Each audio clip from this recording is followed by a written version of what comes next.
Nilivyosikia kiwanda hivi kimegharimu shilingi bilioni 120, ndugu Sefu alikuwa anatueleza hapa, na kinatengeneza mabomba aina ya HDPE ambayo ni higher density polyethylene pipe, kuna PVC polyvinyl chloride na GRP glass reinforced plastic pipes kwa kutumia teknolojia ya kisasa kabisa ambayo inafanya kuwa kiwanda hiki kiwe kikubwa katika ukanda huu wa Afrika Mashariki na Kati. Nawapongeza sana sana sana. Mabomba yanayotengenezwa yanatumika kusambaza maji na maji taka, lakini pia shughuli za umwagiliaji, miradi ya ujenzi na kwenye migodi. Hii inakwenda sambamba kabisa na dhamira yetu ya kujenga viwanda ambavyo bidhaa zake zinatumika kwa wingi nchini. Kama mjuavyo, nchi yetu hivi sasa inatekeleza miradi mingi ya maji na tumejikita kwenye kilimo cha umwagiliaji. Hivyo ndugu zangu, ni wazi kuwa kiwanda hiki kimejengwa kwa wakati mwafaka kabisa. Nimefurahi kusikia kuwa katika awamu ya kwanza ya ujenzi wa kiwanda watu wapatao 215 wamepata ajira, na kwamba awamu ya pili itakapokamilika, ambayo itakiwezesha kiwanda hiki kuzalisha pia mabomba ya kusafishia gesi, mafuta na nyaya za umeme, kitaajiri watu wapatao 500. Hongereni sana wamiliki wa kiwanda hiki. Kwa hakika mmetekeleza kwa vitendo azma ya serikali ya awamu ya 5 ya kuifanya nchi yetu kuwa ya uchumi wa kati wenye kuongozwa na viwanda, kadiri mlivyotekeleza azma hii yenu. Sekta ya viwanda ni muhimu sana kwa maendeleo ya nchi yetu. Kwa mujibu wa ripoti ya shirika la biashara duniani World Trade Organization WTO, 70% ya biashara ya kimataifa ya bidhaa, yani merchandise exports, kwa mwaka 2018 zilikuwa za viwandani, yani manufactured goods, ambapo thamani yake ilikuwa dola za Marekani trilioni 12.41. Biashara ya bidhaa za malighafi, yani mafuta, gesi, zilikuwa 15%. Bidhaa za kilimo zilikuwa 10%, na nyinginezo ni 5%, ambapo thamani yake ilikuwa dola za Marekani trilioni 5.32. Lakini ukiachilia mbali na hili limezungumzwa, mathalani kwa kujenga kiwanda hiki tutapunguza fedha zilizokuwa zinatumia kuagiza mabomba kutoka nje, na hivyo kupata fedha za kununulia bidhaa nyingine ambazo hazizalishwi hapa nchini. Zaidi ya hayo, viwanda vinaongeza mapato kwa serikali kupitia kodi.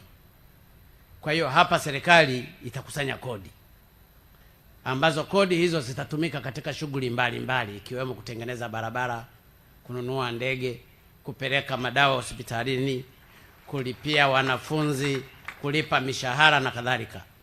Lakini pia endapo bidhaa zinazozalishwa zitauzwa nje, nchi itapata fedha za kigeni nyingi.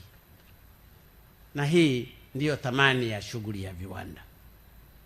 Ni kutokana na umuhimu huo wa sekta ya viwanda, serikali yetu imekuwa ikichukua hatua mbalimbali za kuikuza na kuistawisha sekta hii hapa nchini.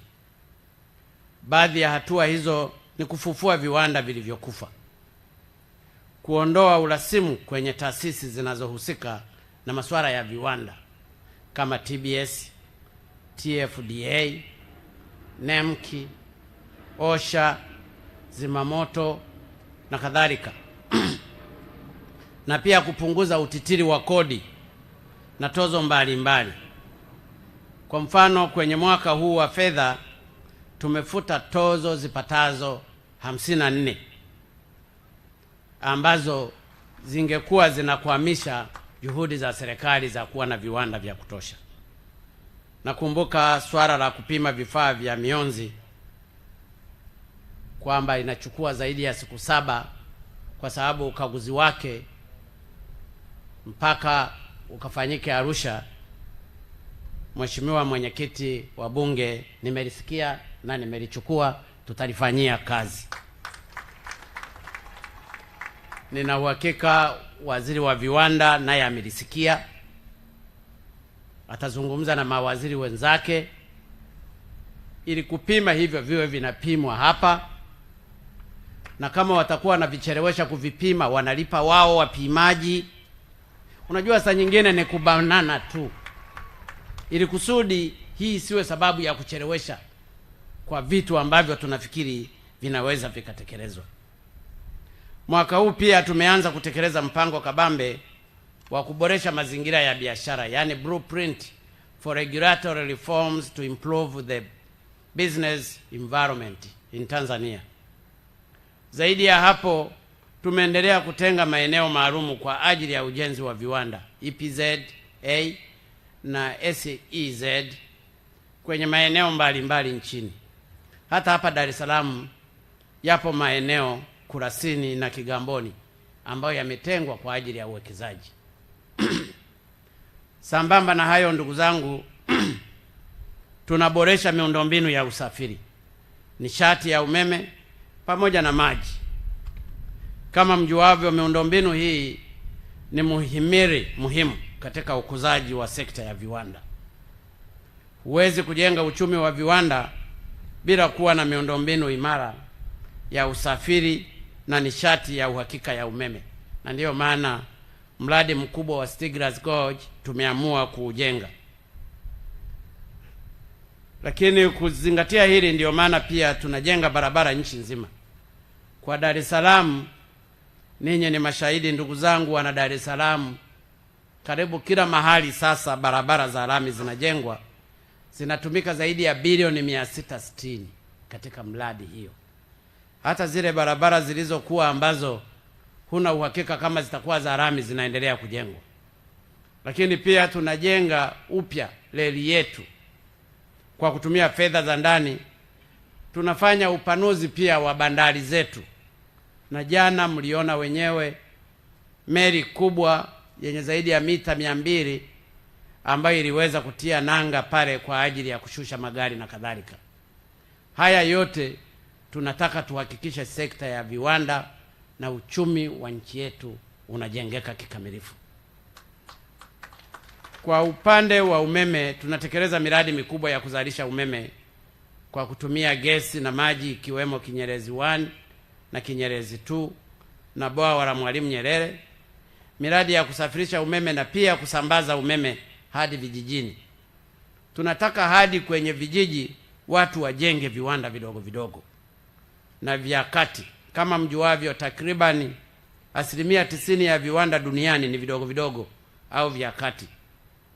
Tunatekeleza pia miradi mingi ya maji, kwa kuwa maji nayo ni muhimu sana katika kujenga viwanda. Kutokana na hatua tulizozichukua, mafanikio yameanza kupatikana. Katika kipindi cha miaka 3 iliyopita, zaidi ya viwanda 4,000 vimejengwa katika nchi ya Tanzania.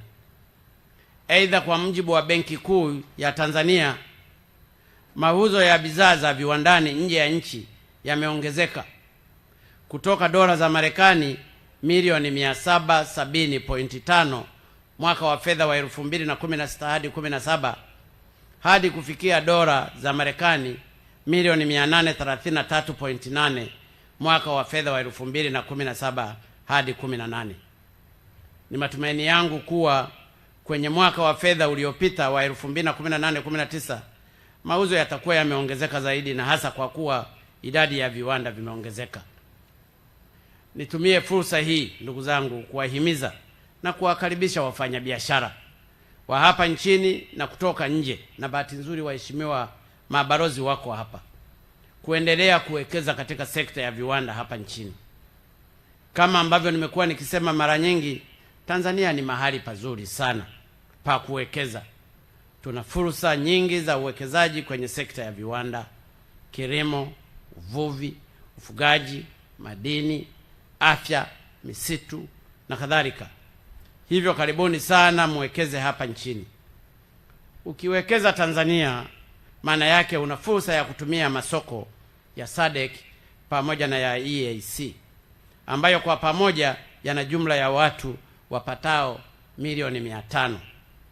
Nimefurahi kwenye tukio hii tunao waheshimiwa mabalozi. Hivyo basi ni matumaini yangu kuwa mtaendelea kuwahimiza wafanyabiashara kutoka nchi zenu ili waje kuwekeza katika nchi ya Tanzania. Ndugu viongozi, napenda pia kutumia fursa hii kutoa wito kwa mamlaka husika za nchi yetu kuweka mikakati ya kuvilinda viwanda vinavyoanzishwa. Ndiyo, ni lazima tuvilinde viwanda vyetu. Kwa mfano, duniani kote hilo linafanyika. Hata kwenye nchi zilizoendelea kiviwanda zilianza kwa kulinda viwanda vyake vya ndani, na mpaka sasa zinaendelea kuvilinda. Ndiyo sababu kila siku mnasikia migogoro ya kibiashara baina ya mataifa makubwa. Hivyo basi na sisi tulinde viwanda vyetu, lakini bila kukiuka mikataba ya kimataifa tuliyoisaini. Pamezungumzwa hapa, wanategemea kuzalisha tani 25,000 za mabomba, na kuna viwanda vingine navyo vinazalisha. Lakini Tanzania tuna miradi mingi tu ya maji, na bahati nzuri nimefurahi kuona waziri wa maji yuko hapa, Profesa Mbarawa. Ukijumlisha miradi yote ya maji katika nchi hii ni ya mabilioni na mabilioni. Mwaka jana tulipata mkopo wa trilioni 1.2 kwa ajili ya miradi ya maji katika miji 28. Ukienda Arusha kule kuna mradi wa bilioni 520. Nenda Tabora, nenda Dar es Salaam, karibu kila mahali kuna miradi, mamia ya miradi. Nafikiri zaidi ya project nyingi sana. Lakini si miradi ya maji tu. Nenda hata kwenye miradi ya barabara. Tuna kilomita zaidi ya 11,000 za barabara ambazo zimejengwa za rami, na katika kipindi kifupi zimemalizika kilomita zingine zaidi ya 2,100. Lakini kuna kilomita nyingi tu za barabara zinazojengwa, na kila barabara kuna mahali ambapo panahitajika pipe hata ya kutupa maji machafu. Acha miradi ya barabara, nenda hata viwanda vyenyewe vinavyojengwa. Tumetengeneza viwanda karibu 4,000. Kila kiwanda utakachoenda lazima kitahitaji pipe, hata kama sio ni moja, ya kutoa maji machafu, ya kuingiza maji yanayotoka kwenye maboira na kadhalika, yale yanahitaji mabomba. Kwa hiyo hata viwanda ukijenga, maana yake bomba linahitajika. Acha ya viwanda vyenyewe, nenda kwenye miradi ya umwagiliaji ya maji, Wizara ya Kilimo. Kuna sehemu tu lazima patahitajika bomba. Hata tukijenga nyumba zetu lazima kuna mahali panahitaji bomba. Ukitengeneza toilet lazima kuna bomba la kutoa gesi kule na kadhalika. Kwa hiyo ukihesabu miradi ambayo itahitaji mabomba, unaweza ukajikuta kila mradi panahitajika bomba. Lakini kwa nini mabomba yetu hayanunuliwi yanayotengenezwa hapa? Hilo ndio swali kubwa ambalo sisi viongozi tunatakiwa kulisimamia. Haiwezekani mkawa na viwanda vya kutengeneza mabomba, halafu kila siku mnategemea mabomba ya kutoka nje. Huku ni kupungukiwa busara za kuendesha nchi. Kwa sababu kiwanda hiki kilichopo hapa pamoja na viwanda vingine vimetengeneza ajira ya Watanzania. Na kwenye hili la ajira, ningeomba wakurugenzi muangalie angalau hata mishahara yao iongezeke.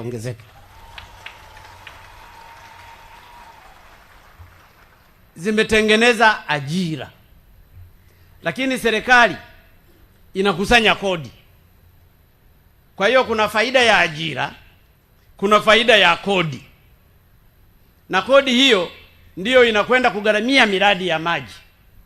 Kodi hiyo ndiyo inakwenda kugharamia miradi ya barabara. Kodi hiyo ndiyo inaenda kugharamia miradi ya hospitali na kadhalika. Sasa unakuta kuna viongozi katika wizara hizo ambazo zinahitaji kodi inayolipwa na viwanda vinavyotengenezwa na pipe za hapa, wanaidhinisha pipe za kutoka nje. Unasahau hapa ambazo serikali haikusanyi kodi wala hazitengenezwi ajira kule, wametengeneza ajira wao. Sasa nitoe wito, na hili narudia, kwa miradi yote inayotekelezwa hapa nchini ni lazima itumie mabomba yanayotengenezwa katika nchi yetu.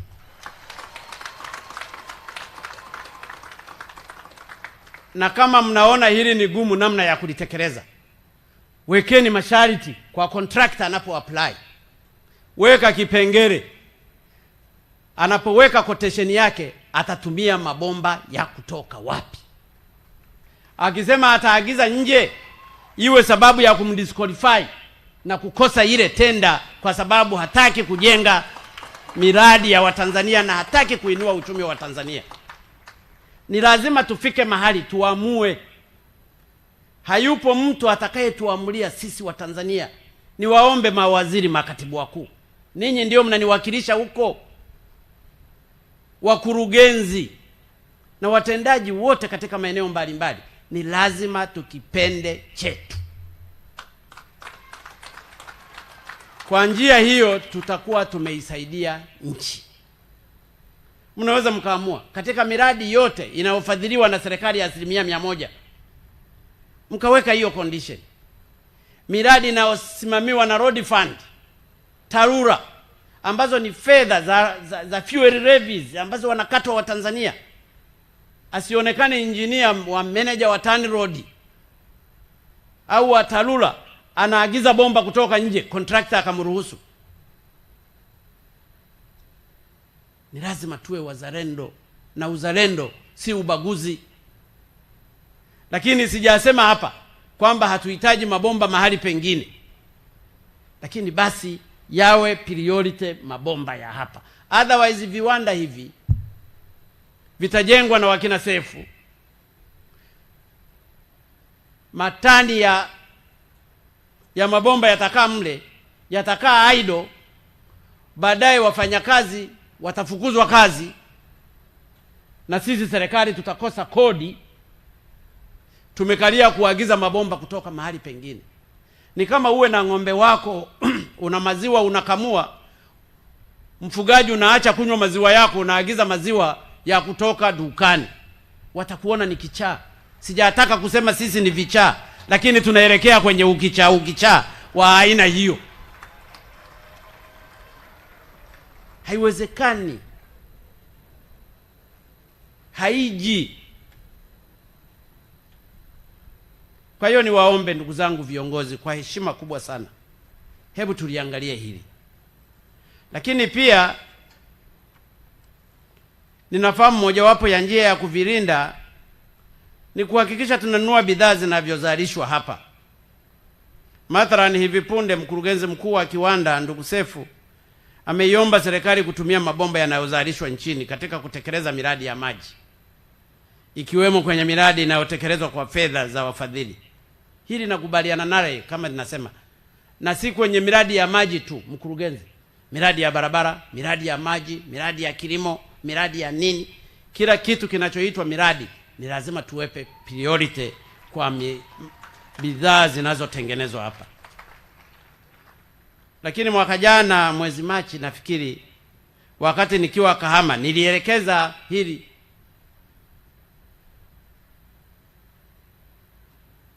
Lakini sifahamu kwa nini halijatekelezwa, basi naelekeza tena mara ya pili. Lakini kama mlivyosikia, kiwanda hiki kinatengeneza mabomba yenye viwango vya kimataifa, tena kwa kutumia teknolojia ya kisasa. Nimeyaona mabomba yenyewe, ingawaje mimi sio mtaalamu, lakini nayaona ni mabomba mazuri tu. Bomba lingine kubwa tu kabisa, hata jeshini mkitaka mahandaki mnaweza kununua bomba mkatengeneza huko. Unajua kila mahali panaweza pakatumika kitu, kila mahali. Unaweza ukaamua hata kufuga sungura, ukachukua kabomba ukakachimbia kule, sungura watazalia mle, wataingia. Kila mahali panawezekana. Lakini wakati tukiahidi kutekeleza miradi kwa kutumia mabomba yanayotengenezwa nchini, napenda nitoe rai kwenu wenye viwanda hapa. Angalieni swala la bei zenu. Inawezekana bei ya mabomba yenu nayo ni kubwa mno kuliko mabomba yanayonunuliwa kutoka nje.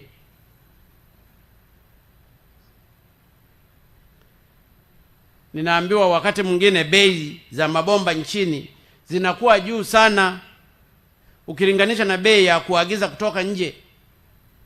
Bomba linatoka nje mpaka linalipiwa kodi mpaka linaingia hapa, linakuwa na bei nzuri kuliko bei ya bomba lililotengenezwa hapa Vingunguti. Serikali inapotaka kuwalinda, na nenye mjirinde kwa kuangalia business inavyokwenda.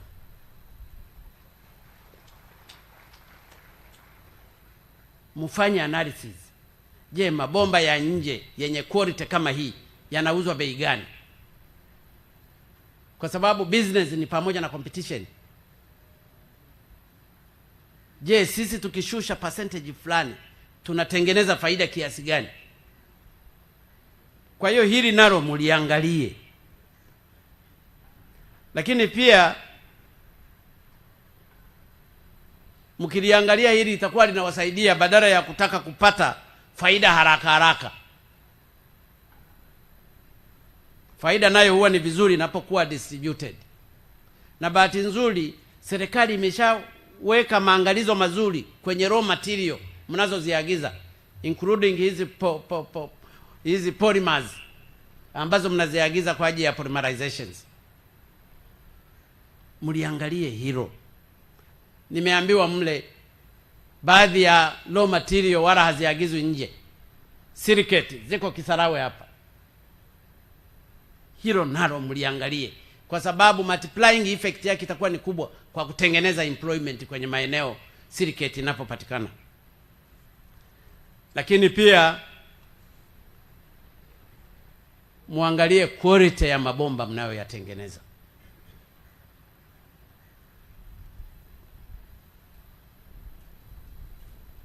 Kizuri chajiuza, kibaya chajitembeza. Sijui ndio hivyo wanavyosema Wazaramu. Hajua sisi Kiswahili kilitukimbia kidogo. Kwa hiyo ni lazima mtengeneze mabomba ambayo yana quality inayokubalika. Na kwa hili TBS ifanye kazi yake, nayo iache ukiritimba wa kila kitu kilichotengenezwa Tanzania hakina quality, bali kilichotengenezwa nje kina quality. Ni masuala tu ya ushirikiano mkubwa ndani mwa serikali katika kuhakikisha haya yanaenda vizuri. Mimi nina uhakika kwa kuzingatia haya yote kwa pamoja na mashirikiano kati ya wizara na wizara, tunaweza tukaisaidia sana sekta hii na kuhakikisha mabomba yetu yanapata market kubwa, na hivyo kuleta effect kubwa kwa wananchi kwa kupata ajira pamoja na serikali kukusanya kodi. Ndugu zangu, napenda kurudia tena kuishukuru wizara pamoja na uongozi wa kiwanda hiki kwa kunialika kwenye shughuli hii. Nashukuru pia waheshimiwa mabalozi kwa kuungana nasi kwenye tukio hili. Hii inaonyesha kuwa mnaunga mkono jitihada tunazozifanya za kukuza sekta ya viwanda. Niwaombe sana waheshimiwa mabalozi, waleteni wawekezaji kutoka sehemu zenu mbalimbali waje wawekeze hapa. Hakuna ukiritimba, hakuna rushwa, na nchi is very stable. Kwa wananchi wa Vingunguti na mkoa wa Dar es Salaam kwa ujumla, kwanza ninawashukuru sana kwa kura mlizonipa mkanichagua niwe rais Lakini nawashukuru sana kwa kunichagulia wabunge wazuri wa Dar es Salaam, wachapakazi wa kina Nzungu, wa kina Bona na wengine. Napenda niwahakikishie sitawaangusha.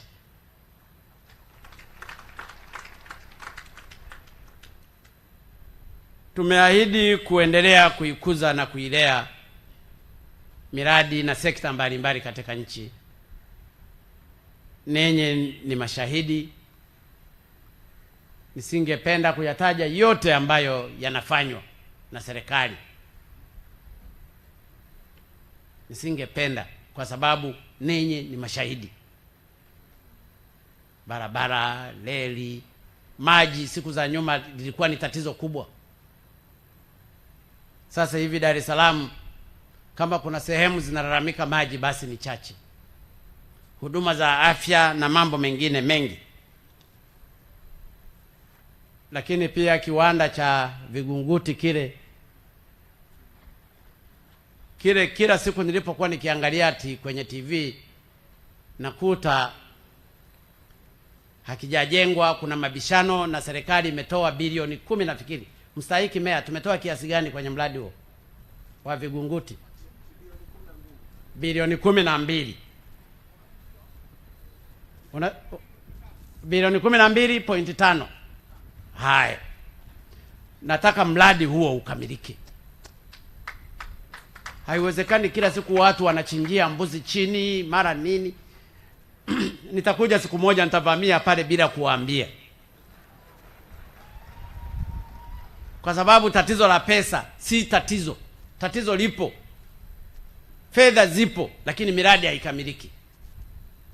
Na ndio tatizo saa nyingine la Dar es Salaam hapa.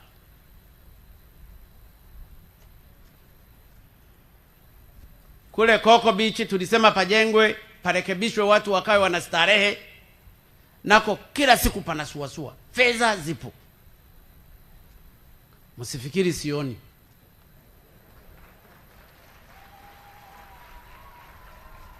Na saa nyingine miradi mnaanza kubishana tu namna ya kumpata kandarasi. Mnavutana. Nasikia saa nyingine madiwani huwa mnavutana. Ninawaomba ndugu zangu, sisi wachaguliwa na ninyi wateuliwa, kiwemo mkuu wa mkoa na wakuu wa wilaya, shughulikieni miradi ya Dar es Salaam ikamilike mapema. Vingunguti nimeisikia miaka sasa.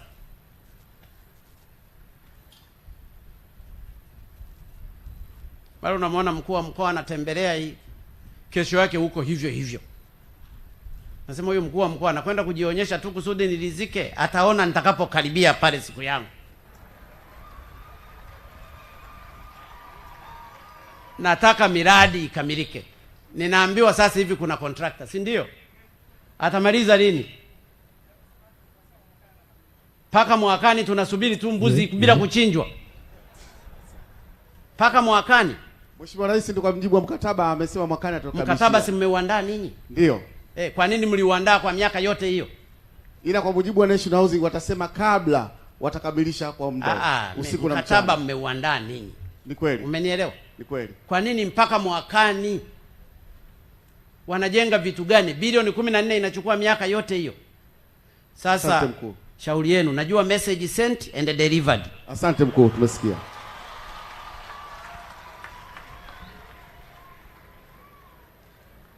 Lakini kwa ujumla ndugu zangu, miradi ni mingi.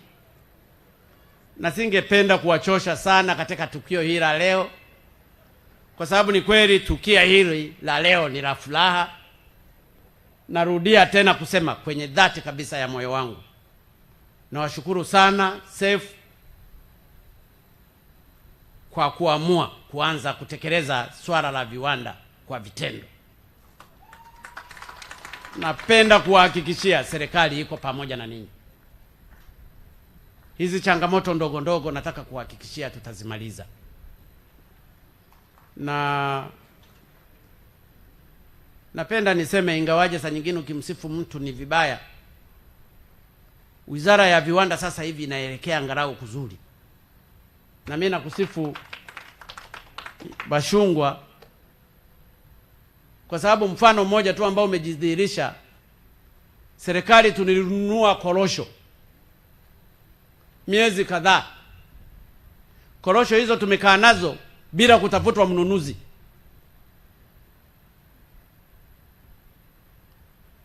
Nilipomteua tu huyu akaanza kutafuta wanunuzi, na mpaka sasa hivi korosho za shilingi bilioni 130 zimeshanunuliwa na zimeshasombwa na meli 2, na kuna meli nyingine ipo nayo inapakia. Kwa hiyo unaona, angalau yupo mtu anayeamua kuliko ambaye hawezi kuamua. Kwa hiyo nakubaliana na wewe Mheshimiwa mbunge wa Mvomero, uliyaona. Na mimi sipendi watendaji wanaonichelewesha. Hata angekuwa na sura nzuri namna gani, sura yake shauri yake huko akaiuze. Mimi nataka kazi. Nataka matokeo, ili matokeo haya tuliyoyaahidi kwa wananchi yapatikane mapema. Tumebembelezana mno kwa miaka karibu 60 tangu tupate uhuru, tunabembelezana tu.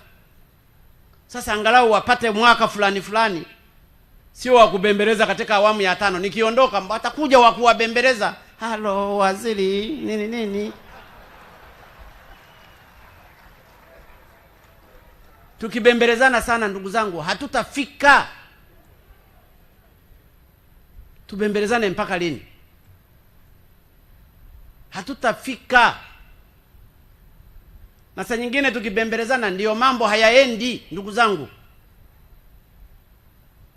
Inatengenezwa barabara, mnaanza kubembelezana tu. Mfukuze aje mwingine, tuko milioni 55.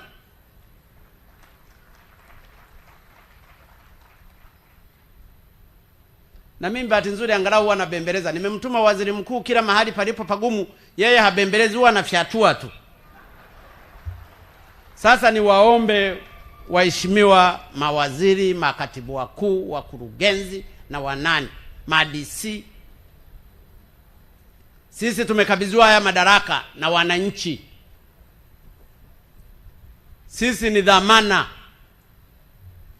Wanaotupima kazi yetu ni hawa wananchi waliotupigia kura.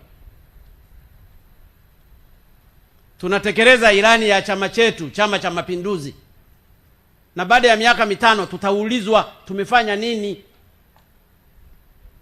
Kwa hiyo niwaombe ndugu zangu viongozi tuliopewa hiyo dhamana, tusimamie haya ambayo yanatakiwa kutekelezwa. Na ndio maana nawapongeza sana waheshimiwa wabunge wa Dar es Salaam. Wanafanya kazi nzuri. Mheshimiwa Zungu huyu saa nyingine anaweza akakuandikia usiku message. Siku moja aliniandikia message saa 8:30. Nimejifanya nimesinzia, akaileta tena nyingine. Nilichokifuatilia chenyewe ni kitu cha ukweli kabisa. Palikuwa na mizigo bandarini imekwama miezi. Mizigo ya reli. Wanabishana watendaji wangu namna ya kuitoa hiyo mizigo, na ni kwa ajili ya miradi ya kitaifa. Hawawezi wakakutana wa TRA, Wizara ya Uchukuzi, kusolve matatizo yao. Na hii ndiyo tatizo saa nyingine kwenye serikali yangu.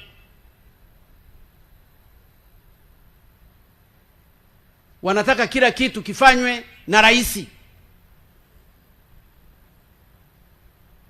Ninakushukuru sana Mheshimiwa Zungu. Baada ya kutoa maagizo, kesho yake wakakutana na mizigo ikaondoka. Sasa unaweza kujiuliza, wizara yote ya uchukuzi hawakujua? Wizara ya fedha hawakujua? Mizigo mingine ilikuwa hivyo hivyo. Mwanza ilikaa karibu miezi 3 ya kujenga meli kule. Narudia tena, watendaji wangu, si vizuri kuzungumza hadharani, lakini saa nyingine ni lazima nizungumze. Muwe mnazungumza, mna communicate.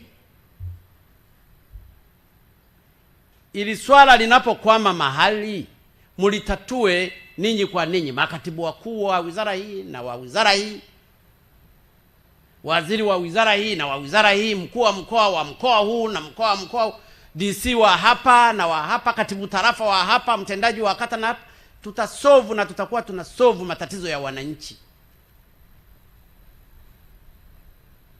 Na hilo ndiyo jukumu letu. Kazi za uongozi ni ngumu. Huwezi ukawa kiongozi ukafikiri unapata raha. Ingekuwa hivyo Zungu naye angekuwa ameshanenepa, lakini unamwona anachongoka tu kama mimi hapa. Kazi za watu ni ngumu, lakini tuna wajibu wa kuzitoa na kuzifanya kwa sababu ni sadaka.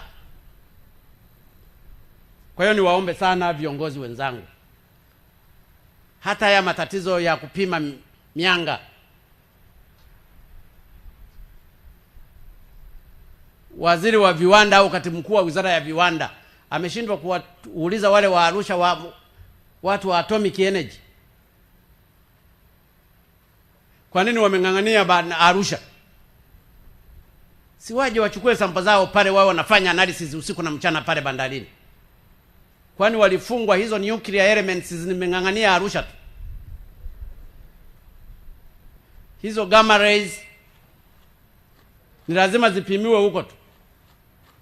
Kwa hiyo ni mambo mengine, ni decision, lakini watu wanataka wawe wakubwa tu. Asumbuliwe mfanyabiashara, arudi hivi, afanye hivi. Sasa ninayazungumza haya nikiamini kwamba mtayazungumza.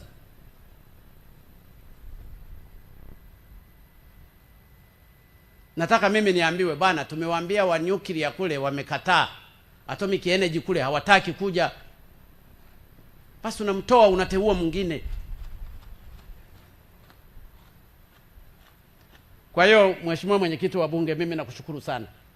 Na wewe nakupongeza tu sana. Nakupongeza, kamati yako inafanya kazi nzuri na isaidia serikali. Ndugu zangu, nimezungumza ya kutosha, nisije nikajisahau nikasema CCM oye.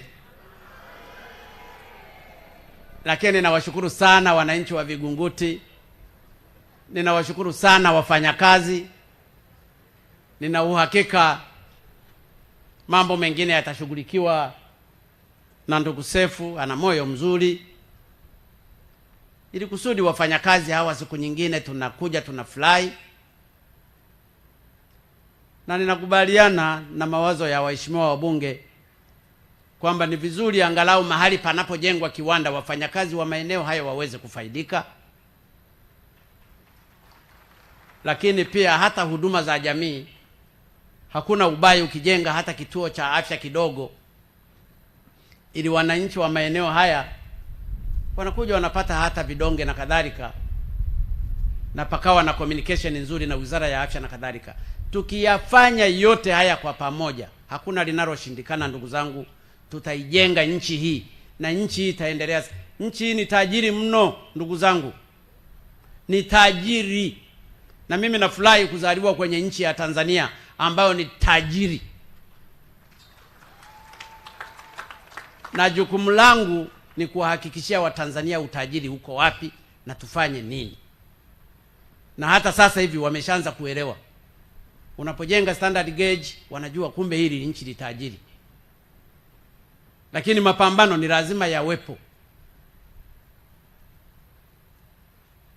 Tutawekewa mapingamizi, lakini tusimame imara. Na wasaliti watakuwepo. Wasaliti walikuwepo tangu enzi za Mungu alipoumba dunia. Akatengeneza malaika wengine wakagoma, ndio mashetani yanayotusumbua huku.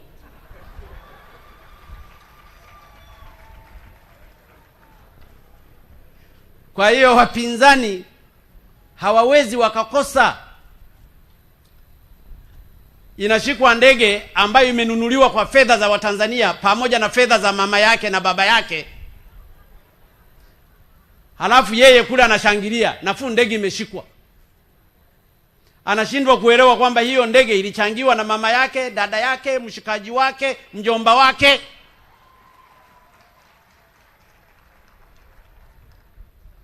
Anashindwa kuelewa kwamba ile ni kodi ya Watanzania maskini. Lakini kwa kutokujua na kwa kutumiwa, unakuta anasimama para na shangilia, nafuu ingeshikwa ndege. Ndege sio ya Magufuli. Ndege ni ya Watanzania. Mimi nikifa hapa na iacha ndege pale, inawatumikia Watanzania. Inawasafirisha Watanzania. Wengine wanawahi wagonjwa kumpeleka Muhimbili, anafika anakwenda kupona. Ni mali ya Watanzania. Inawaleta watalii, wanapata pesa. Kigwangara anaitwa waziri kwa sababu ya watalii. Lakini mtu anashangilia limeshikwa. Unaweza ukajua huyo amepungukiwa kichwani, si mtu wa kawaida. Wewe uwe na duka lako kijijini, patokee majizi waibe duka lako, halafu mtoto wako ashangilie na umemzaa wewe hapo hapo dukani. Au uwe na mifugo, una ng'ombe wako afe au waibiwe, mtoto wako anayekunyoga hayo maziwa aanze kushangilia. Utamwona huyo mtoto ana kasoro. Kwa hiyo wenye kasoro wapo, tuwasamehe, tuendelee kuwaombea. Na viongozi wa dini, muendelee hawa kuwaweka kwenye maombi. Muendelee kuwakemea. Baba Askofu, muendelee kuwakemea mashetani yaondoke kichwani mwao. Mashehe, muwasomee dua ili wakatambue kwamba Tanzania ni ya Watanzania wote, kwamba Tanzania ni ya makabila yote, kwamba Tanzania ni ya vyama vyote. Uwe Chadema, uwe Kafu, uwe UDP, uwe huna chama, Tanzania ni yako. Na kwamba maendeleo hayana vyama. Tunataka nchi tuitoe mahali ilipokuwa, iende mahali fulani. Nilishasema hii nchi is a donor country. Tulishika madini ambayo tulikuwa tunaibiwa kila mara. Nikasema haya madini hayaondoki. Hao walitoka wanasema hii tutashtakiwa, serikali itafilisiwa nini, maneno kila siku. Njia nzuri ya mtu wa namna hiyo ni kumpuuza. Kesi wameshinda wenyewe huko, sasa tumepewa madini yetu, tutashirikiana na watu wengine. Wale waliokuwa natuibia, kwa heri mwalimu. Maana yake tutaingia mkataba mpya wa 50-50. Hizo fedha zitakazopatikana zinaenda kwa Watanzania, zikawahudumie wagonjwa. Tumejenga hospitali zaidi ya 352.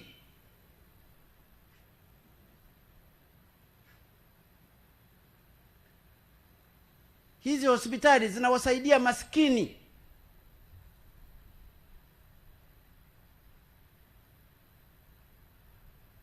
Fedha za kujenga hospitali hizi zinatokana na kodi pamoja na haya madini.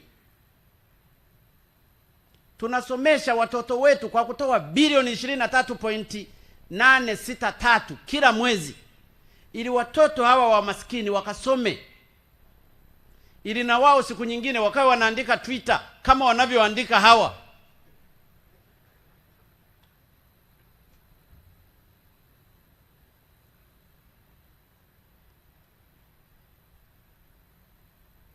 Hiyo ndiyo Tanzania tunayotaka kuijenga.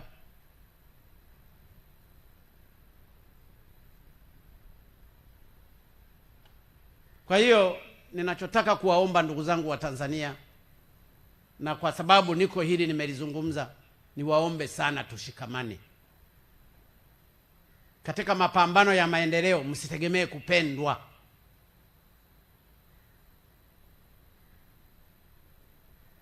Hatuna mjomba. Ni lazima tujitegemee sisi wenyewe kwa nguvu zetu. Na ndio maana mnapojenga mradi kama Stiegler's, trilioni 6.5 zinatumika, wanajiuliza hawa wamezitoa wapi hizo hela? Mnapojenga reli hapa, hii reli inajengwa kwa fedha zenu, trilioni 7.5. Lazima mtu ajiulize hawa hela wanazitoa wapi? Wanachimba mpaka reli ya kupita chini, hatujaomba mkopo. Lazima watu wajiulize hawa wametoka wapi? kwa sababu sasa ndio tumeanza kujijua. Lazima ni kitu cha kawaida. Kama mtu ulikuwa unauza mitumba, kesho yake wakuona una duka, watasema tu, si ajabu kasingiziwa umeiba. Kikubwa sisi ni kushikamana. Sisi viongozi tuko hapo kwa ajili ya kuisaidia nchi hii kuivusha. Nitamaliza zamu yangu, watakuja wengine. Lakini katika zamu yangu nataka watu wanyonge wa Tanzania wasionewe, wasiibiwe, wasizurumiwe.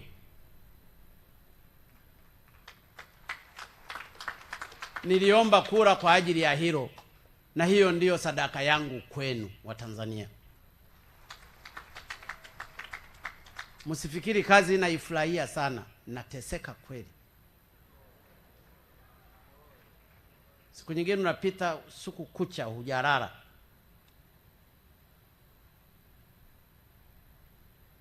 Unakaa huku, wengine wanaiba dhahabu wanaweka kwenye mananasi. Unageuka hivi, mwingine anafanya hili.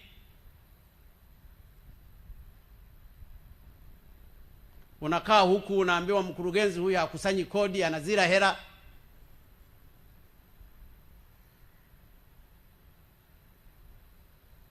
Ni changamoto kubwa, na hizi ni mali za Watanzania. Kwa hiyo tunaposimama kidete katika kuzitetea, lengo letu ni kuwatetea Watanzania ambao ni wanyonge na wanahitaji nguvu zetu sisi kama viongozi wao. Ndugu zangu, ndugu Sefu nisaidie, nilikuwa nachomekea tu haya kidogo. Lakini nawashukuru sana, namshukuru sana huyu mpiga muziki Harmonize. Kilichonifurahisha, nywele zake zimefanana na suti yake. Nikaona kumbe mambo yanawezekana, ila tai ikawa nyeusi. Nikajua hawa watani zangu wa machinga, ndio maana wanasema machinga kuchere. Lakini nawashukuru wanamuziki wengi wote, wamekuwa wakifanya kazi nzuri kwa kuitangaza nchi yao, waendelee kuitangaza. Nawashukuru sana viongozi wa dini kwa kuendelea kuiombea taifa letu. Nawashukuru mabalozi ambao siku zote wamekuwa wakishirikiana na nchi katika kujenga maendeleo ya taifa letu. Nawashukuru wawekezaji na ninyi wawekezaji wa kina Superdor na wafanyakazi na Watanzania wote kwa ujumla. Mungu ibariki kiwanda hiki. Mungu awabariki wamiliki na wafanyakazi wa kiwanda hiki. Mungu ibariki Tanzania. Asanteni sana kwa kunisikiliza. Asante sana Mheshimiwa Rais wa Jamhuri ya Muungano wa Tanzania. Hebu tusimame wote tumpongeze Mheshimiwa Rais wakati JKT. Piga makofi mengi kwa Mheshimiwa Rais wa Jamhuri ya Muungano wa Tanzania. Mheshimiwa Rais, sasa tunakuomba tuelekee kwenye ufunguzi wa kiwanda. Naomba Nasoro na mwenzako na waziri tumuongoze Mheshimiwa waziri. Wengine wote naomba mbaki hapa mlipo, tutawainua pale inapokuwa lazima. Brass band, endelea tafadhali.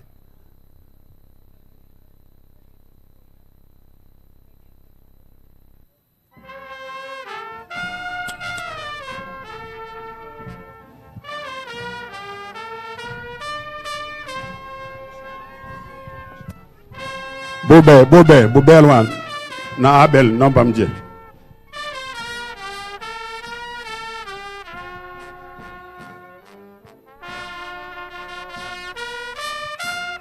Hatua ya kwanza, Mheshimiwa Rais atafungua jiwe hili akiashiria ufunguzi wa kiwanda hiki.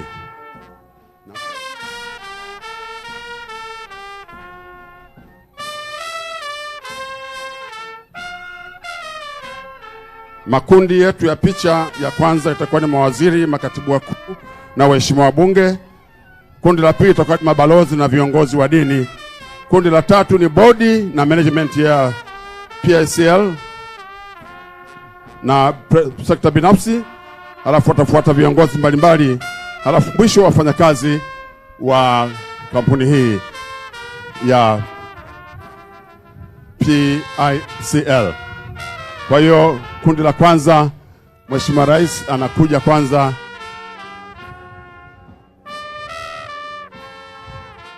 Anakuja kulifungua jiwe hili. Na niombe tu viongozi wachache, Mheshimiwa mawaziri, kwa kiwanda hiki mliokaa pale high table, naomba msogee tafadhali kwa ajili ya ufunguzi wa kiwanda chetu.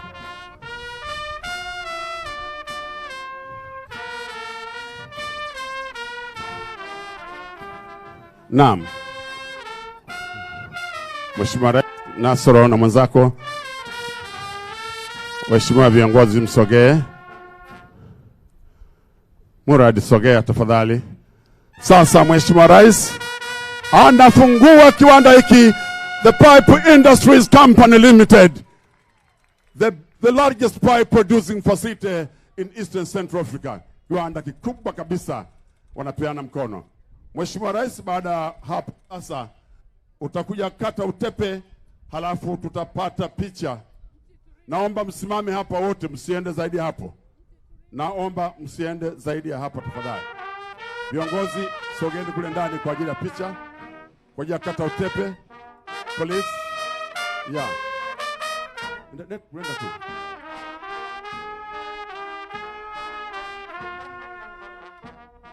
Sasa hapo ndio sawa. Mheshimiwa Mbarawa uko wapi? Nimekuona. Naam. Sawa. Sasa Mheshimiwa Rais anakata utepe kwamba na kiwanda kifanye kazi. Mheshimiwa Rais, nakuomba sasa tupige picha. Omba wengine wote mmekaa table mkae, wengine wote turudi nyuma, tuanze makundi ya picha. Picha yetu ya kwanza, mawaziri, makatibu wakuu na waheshimiwa wabunge. Waheshimiwa wabunge, mkuu wa mkoa ni kuomba usogee pale, usiwe mbali. Waheshimiwa wabunge Zungu, mabalozi naomba wasogee. Board na management, naomba board na management msogee. Pita pale Zungu. Wabunge naomba mabalozi wasubiri hapo.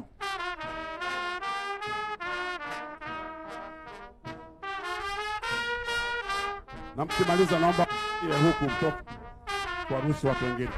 Mabalozi naomba tafadhali, Your Excellencies. Your Excellencies.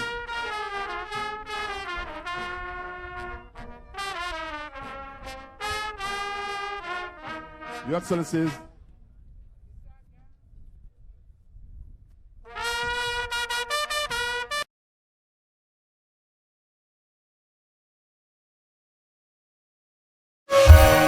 Hii ndiyo Patrick Mission High School iliyoongoza masomo ya sanaa na lugha na kutoa mwanafunzi aliyeongoza kitaifa matokeo ya kidato cha 6. Ni shule pekee mkoa wa Dar es Salaam iliyotoa wasichana 2 kwenye 10 bora masomo ya sanaa na lugha kitaifa. Sasa ni miongoni mwa shule 4 tu kutoka Dar es Salaam zilizoingia 20 bora kitaifa matokeo ya kidato cha 6 mwaka 2019. Kwa kufaulisha wanafunzi wote, inatangaza nafasi za kujiunga na kidato cha kwanza mwaka 2020 kwa shule zake za Patrick Mission High School iliyoko Mivumoni Madale na Jordan Secondary School iliyoko Kunduchi Mtongani Dar es Salaam. Tumetoa mtoto wa kwanza kitaifa bora, lakini ambao tumetoa watoto 2 katika masomo ya sanaa kwa upande wa wasichana. Tanzania inisubiri na dunia kwa ujumla.